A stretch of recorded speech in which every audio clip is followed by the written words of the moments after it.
Estamos começando mais um Desafio Profissão, um programa da equipe de orientação profissional do curso de Psicologia da PUC de São Paulo, do NASCE Orientação Vocacional em parceria com a TV PUC.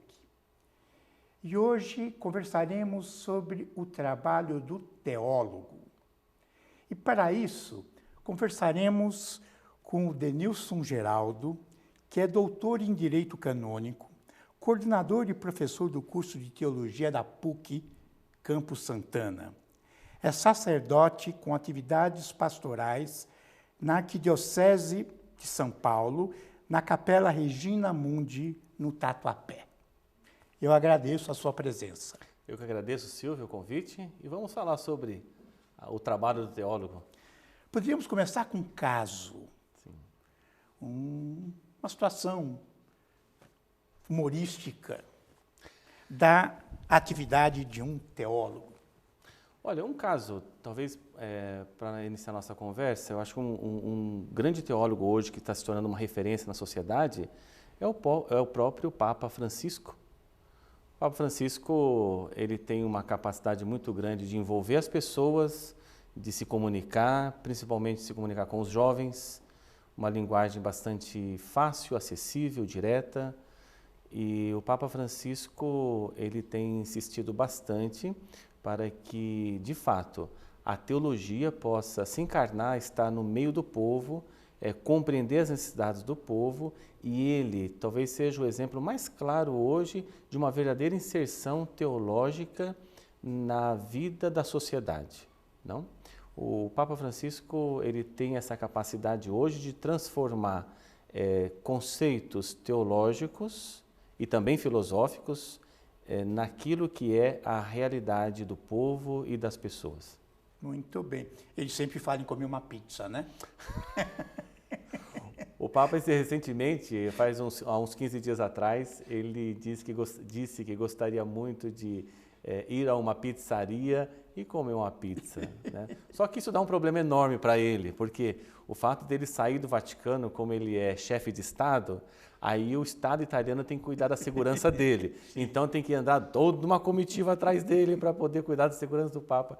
E ele gostaria muito mesmo, de fato, de estar mais próximo, de fazer as coisas do cotidiano, com que as pessoas fazem, ele como ser humano, mas a função dele, às vezes, muitas vezes, vai colocando limites aí nesse desejo. Recentemente, quando ele foi algumas visitas do Papa, visitas assim em que ele às vezes quebra o protocolo, que ele fala de modo muito espontâneo, deixando o texto preparado de lado, representa um modo também, um aspecto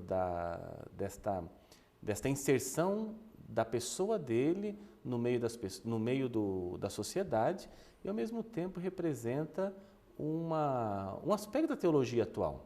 Então, o que faz um teólogo?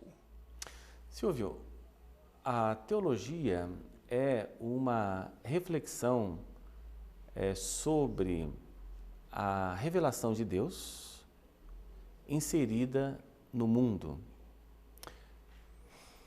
Deus se fez homem em Jesus Cristo.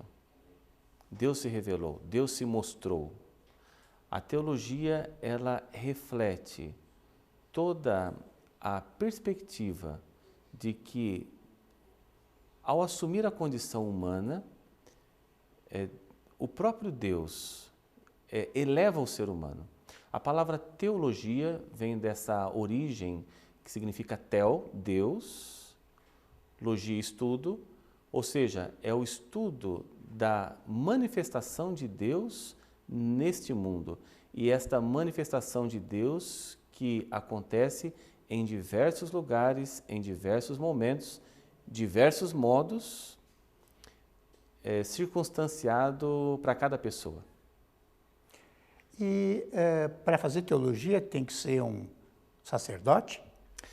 Não, nós temos então, devemos distinguir então, que existe uma teologia acadêmica, que nós aprendemos fruto de um ensino, da universidade, da faculdade, todos os créditos nós temos que cumprir e tudo mais. E existe uma teologia que é feita por todo aquele que se compromete a pensar e a inserir-se neste universo que é a manifestação de Deus. Vamos então primeiro pela teologia acadêmica. Então, já que nós estamos na universidade, TV PUC, a teologia foi então inserida, novamente colocada dentro da universidade, né? da nossa universidade, da Pontifícia Universidade Católica aqui de São Paulo. E a teologia, então, ela está dividida em 2 campi aqui da universidade, campus Santana e campus Ipiranga. Ela tem reconhecida, então, como uma faculdade pelo MEC e também temos todo o sistema de pós-graduação, estrito sensu, com a nossa universidade tem mestrado, estamos pleiteando em breve termos o doutorado aqui também pela universidade, um doutorado em que nós da teologia temos o contato então, todas as exigências de qualquer ciência, na CAPES, MEC, a teologia também tem que cumprir como uma ciência. E por que ela é ciência? Porque ela tem objeto próprio, ela tem método próprio de análise, não? Então, aí é a teologia que acontece dentro da universidade. Essa teologia que é necessária, então, os alunos frequentam os cursos, a faculdade como graduação, é necessária sempre uma fundamentação filosófica, porque a teologia ela necessita, de fato, da reflexão filosófica para se fundamentar em muitas análises, e aí a teologia se abre para diversos universos dentro dela mesma, né? Diversos universos aí para uma reflexão. Dentre esses universos, uma vez que ela se coloca como uma reflexão a partir também da revelação e do ser humano, a teologia ela se abre num profundo diálogo com as demais ciências. E por isso, então, a inserção da teologia dentro da universidade. Existe vestibular por uma faculdade de teologia da PUC? Está no vestibular como administração, contabilidade, engenharia? Sim, existe sim. Como todas as outras ciências, as outras faculdades, existe um modo de entrar mediante vestibular ou portador de diploma universitário. Então, os alunos que já... Por equivalência. Por equivalência. Não, por portador. Então, o aluno que já tem um curso universitário, ele não presta vestibular. Certo. Na nossa universidade. Que eu esqueci. Portador de diploma. Sei. Ele entra, então, com o portador de diploma, não faz vestibular e aí pede a dispensa das disciplinas que ele já tenha cursado em outra faculdade que não são necessárias, que não é necessário que seja cursado, então, dentro da faculdade de teologia. Né? E a maioria dos alunos vem da onde? Deste modelo? Sei. Depende do campus. Por exemplo, dentro da nossa universidade, o campus Ipiranga, que a faculdade acontece de manhã, né, as aulas são no período da manhã, a maioria dos alunos são provenientes dos seminários da Arquidiocese de São Paulo, das dioceses aqui vizinhas a São Paulo, Osasco, outras Santo André, outras dioceses próximas e também de congregações religiosas, como por exemplo mercedários, franciscanos, que têm os seus formandos. Então, geralmente, os chamados seminaristas, não? Que residem nos seminários, eles estudam na parte da manhã. Esses já fizeram filosofia, Sei. já fizeram uma graduação em filosofia, então vêm para a teologia. Então, esses que já têm uma graduação não fazem vestibular. Claro. Já entram como portador de diploma. No campus Santana, onde eu sou o coordenador, é o período noturno, lá em Santana, os alunos são provenientes de muitas realidades. Já tem outras áreas estudadas, porque são pais de família, mães de família, pessoas já de idade já um pouco mais madura, temos jovens também estudando, que não tiveram ainda nenhuma faculdade, é a sua primeira faculdade, depende. Lá em Santana, no período noturno, já é mais diversificado.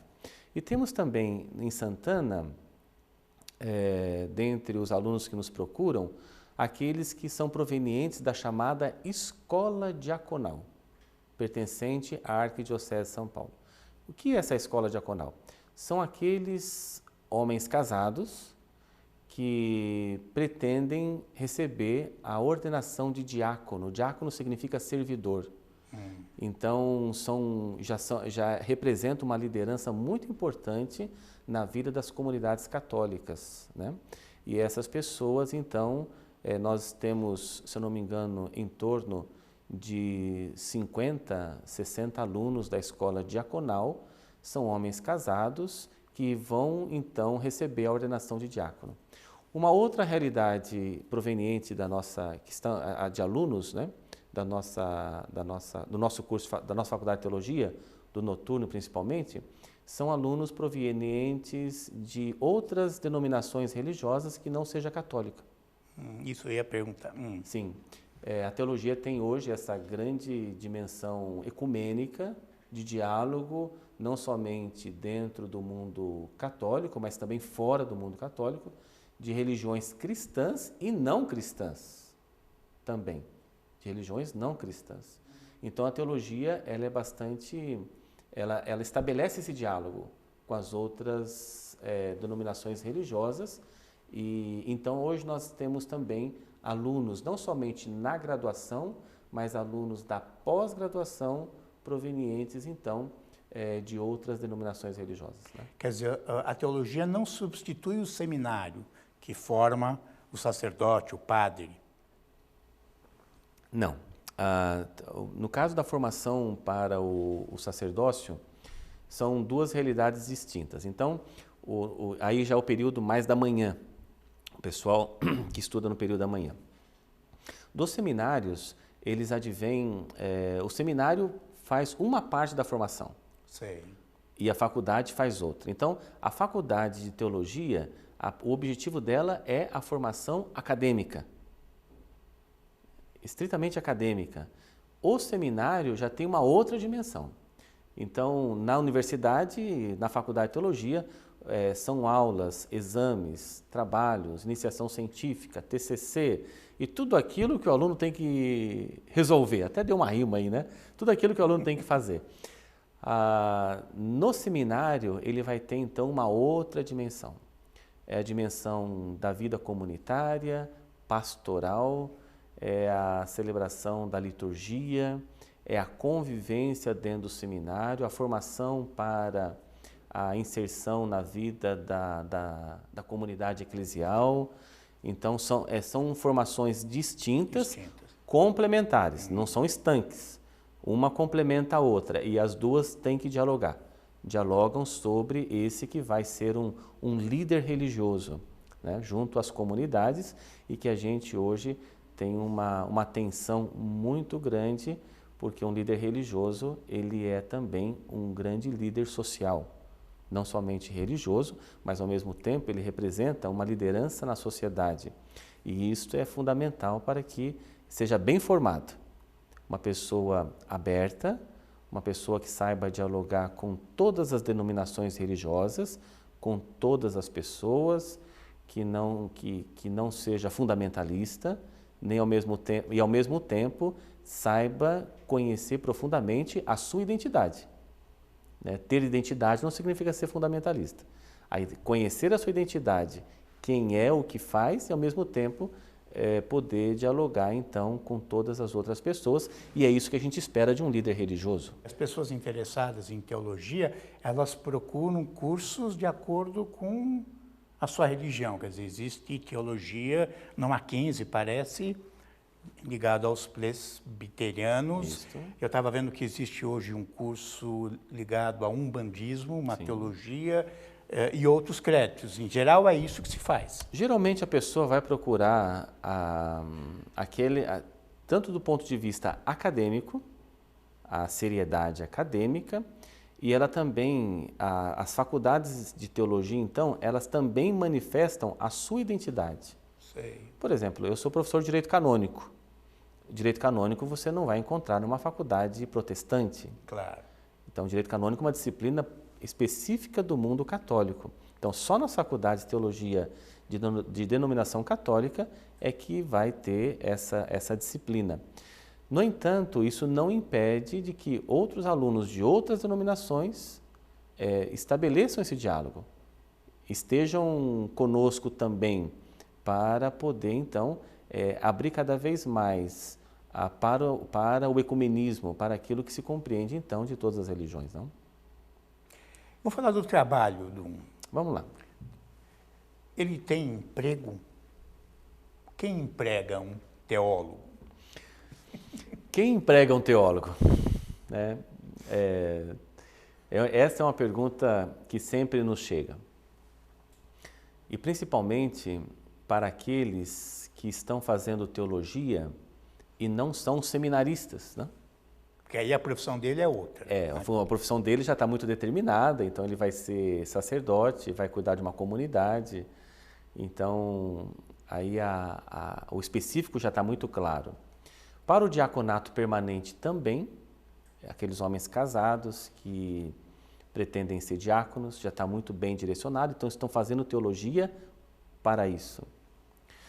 Existe aqui um outro universo de pessoas, do laicato, assim chamado, os leigos, né?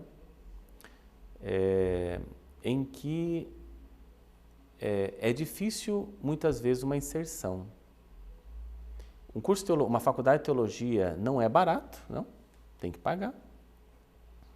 São 5 anos o noturno, 5 anos da faculdade de teologia. O período noturno são 5 anos, o período diurno 4, porque no noturno nós temos as disciplinas filosóficas. Temos que agregar as filosóficas que o período noturno já fez, diurno já fez, o noturno ainda não. Então são 5 anos de faculdade, com todas as despesas que você tem de transporte, tudo, e livros, tudo aquilo que exige fazer uma faculdade. A mensalidade a ser paga. É um investimento alto para 5 anos e você pensar que não terá um retorno financeiro para uma pessoa. Aqui, desse primeiro ponto de vista, já, para mim pessoalmente, já é um grande mérito quem se coloca a estudar teologia. E esses alunos advêm com um grande amor, uma grande vontade de compreender o universo teológico. Nós ainda no Brasil, eu creio que nós ainda estamos um pouco distante de compreender, e aqui é necessário que a Faculdade de Teologia se abra cada vez mais, dialogando com as demais ciências, para compreender que a função, o trabalho do teólogo, ele não se limita apenas ao universo religioso, ao universo das comunidades. De fato, esse é o primeiro destino. Os líderes, não? Os diáconos, sacerdotes, catequistas de comunidade, secretárias paroquiais, que devem compreender todo esse universo religioso que estamos envolvidos. No entanto, nós deveríamos cada vez mais abrir para as instituições que não têm contato direto com o universo religioso.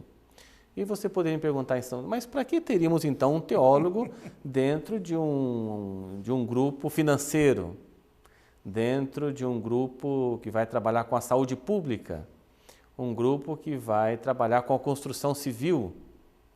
Qual a necessidade de um teólogo? Pois é, aqui, Silvia, que poderia ser a grande novidade.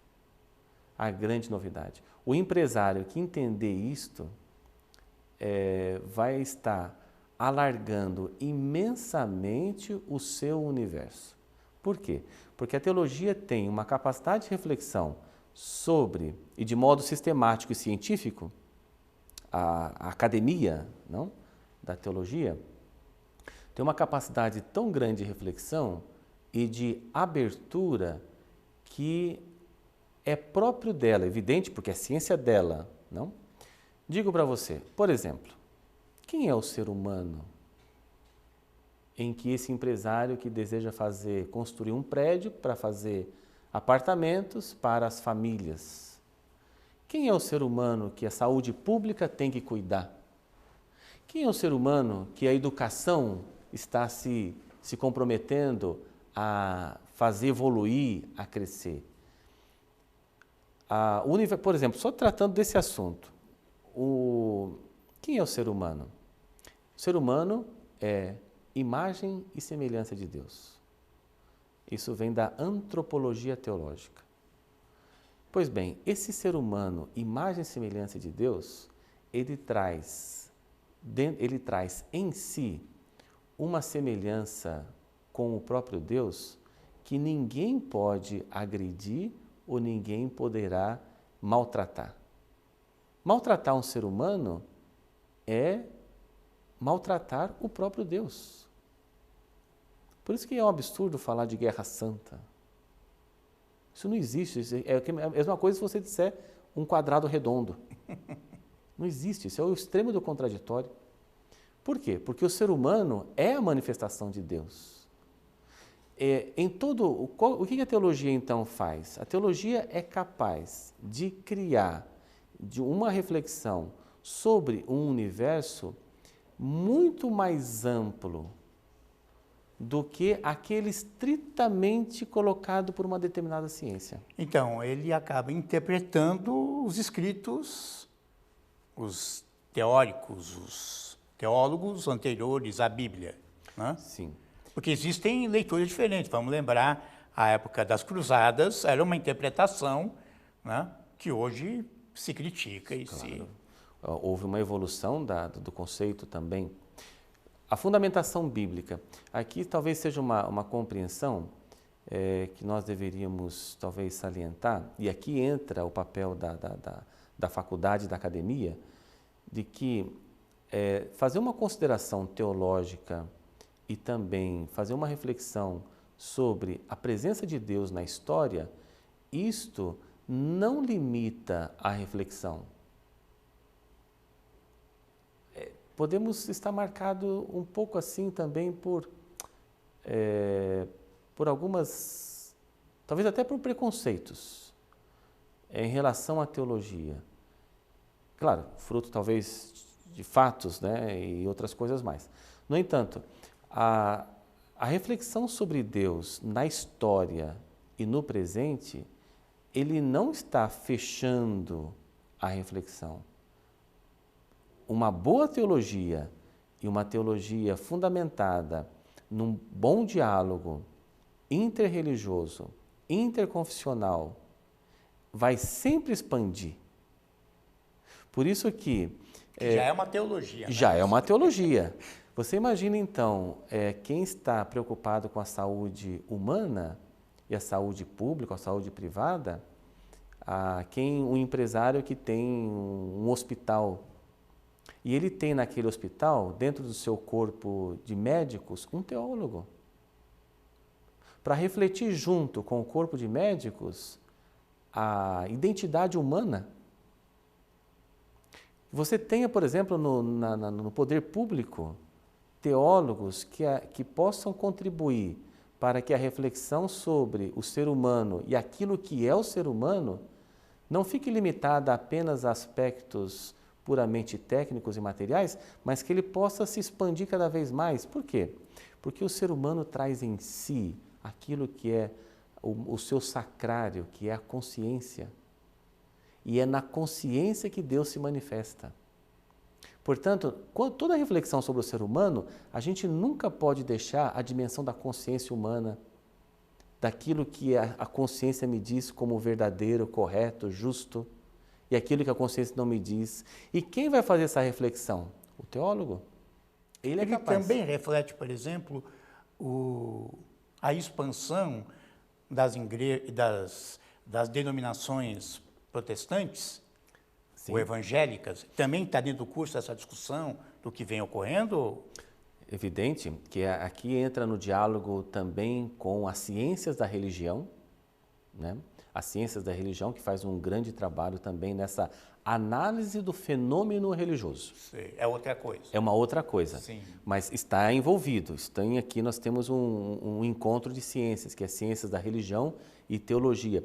Mas essa análise do fenômeno religioso, quando você trata do fenômeno religioso, a análise vai dizer por que isso está acontecendo? Quais as raízes ou quais são as matrizes desta aproximação, por exemplo, seja com o protestantismo, com o catolicismo, ou seja, analisa o fenômeno em si, que é muito interessante. Entram dados, se faz, por exemplo, se utiliza dados do IBGE, dados de outras outras análises que nos ajudam a compreender que este fenômeno religioso, de que a religião é um fenômeno humano, ou seja, em todas as culturas nós temos o fenômeno religioso. Isso nos leva a compreender de que não é possível, e aqui é um dado interessante, não é possível você criar um ambiente em que se proíba qualquer tipo de manifestação religiosa. Isso seria um autoritarismo, seja do Estado, seja de qualquer lugar. Uma coisa é manifestação religiosa, outra coisa é proselitismo. Isso é diferente. Proselitismo, eu vou fazer de tudo para você vir comigo. Isso, quer dizer, eu vou usar todas as armas, os meios, e para que você venha... me acompanhe. Me acompanhe. Não, proselitismo não. Agora, manifestação religiosa, as pessoas têm direito a. Por quê? Porque isso está em todas as culturas. Se me impedirem de manifestar minha religião, seja no ambiente de trabalho, seja no ambiente do Estado, seja em qualquer lugar, isso aqui agride a natureza humana. Porque o aspecto religioso, como ele é um dado universal, isto está na natureza humana. Por isso, então, que cada vez mais é necessário a gente insistir. E aqui o Papa Francisco tem dito, tem falado recentemente, né, sobre a perseguição aos cristãos em muitos países em que os cristãos não podem se manifestar. Isto é uma agressão à natureza humana, porque a manifestação religiosa é um direito da pessoa, em qualquer ambiente que ela esteja. Eu agradeço as suas contribuições e até o próximo Desafio Profissão.